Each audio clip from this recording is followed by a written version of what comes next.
Before we go deeper into how this pattern formed, there's something you need in place: structure. If you treat your job like a commitment, but you treat your inner life like an option, you will always feel divided. You wake up for work, you show up on time, you meet deadlines, you honor contracts, you respect expectations because you understand exchange: time, income, effort, outcome. But when it comes to your inner life, meditation becomes optional, silence becomes indulgent, rest becomes negotiable, boundaries become flexible, early nights become boring. And slowly, something subtle happens. You become fully committed to the world and partially committed to yourself. Then you wonder, why do I feel slightly trapped? Why does life feel repetitive? Why can't I breathe fully? Why do I feel behind inside my own life? Because your inner world has no protected structure. And anything unprotected gets invaded. This is conditioning. You were domesticated into productivity, into usefulness, into responsiveness, into external performance. So your nervous system learned priority equals urgency, and urgency always belongs to the outside world. But your inner world, it does not scream with deadlines. It whispers. And when you ignore whispers long enough, they become anxiety, they become irritability, they become low-grade dissatisfaction, they become quiet resentment. Not because something is wrong with you, but because your system is overexposed to external demand and undernourished internally. Scheduling your inner life is not a luxury. It is nervous system regulation. It is how you teach your body, I am safe enough to pause. When you schedule silence, your vigilance softens.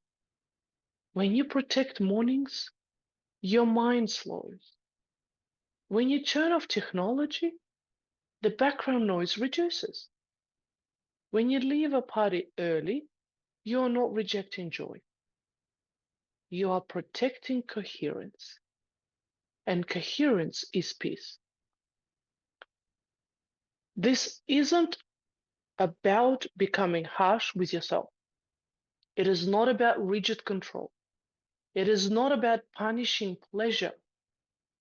It is not about moral superiority.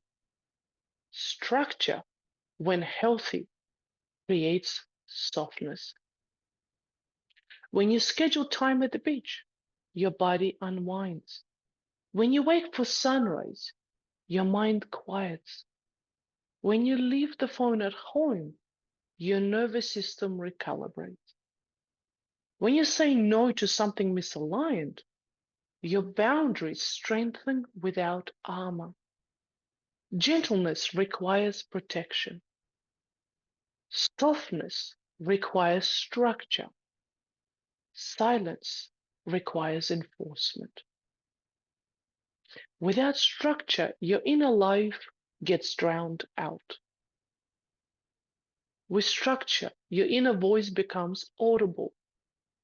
When your inner voice becomes audible, you stop living reactively. You start living intentionally. Why do you honor contracts with employees, but hesitate to honor contracts with yourself? And who decided your inner life was negotiable? Inside the infinity method, This is where governance replaces reaction. 10 years ago, discipline protected survival. Now, discipline protects integration. Different season, same backbone. You are no longer scheduling your life around crisis. You're scheduling your life around alignment.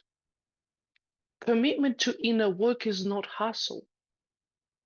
It is devotion. You don't find time. You make it sacred. You don't wait to feel ready. You decide. You don't hope for balance. You design it.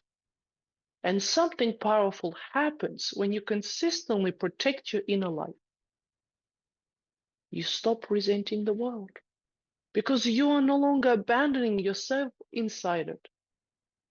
Your boundaries become cleaner. Your yes becomes clearer. Your no becomes calmer. Your relationships become less reactive.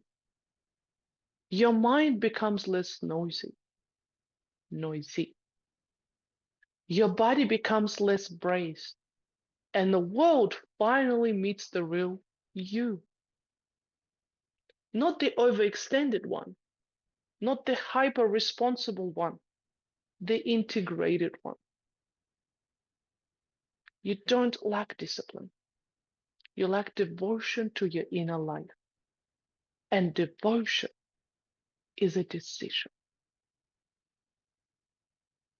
Participation gives you awareness. Governance gives you power.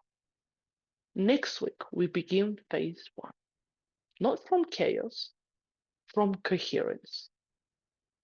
If this is landing, stay with me.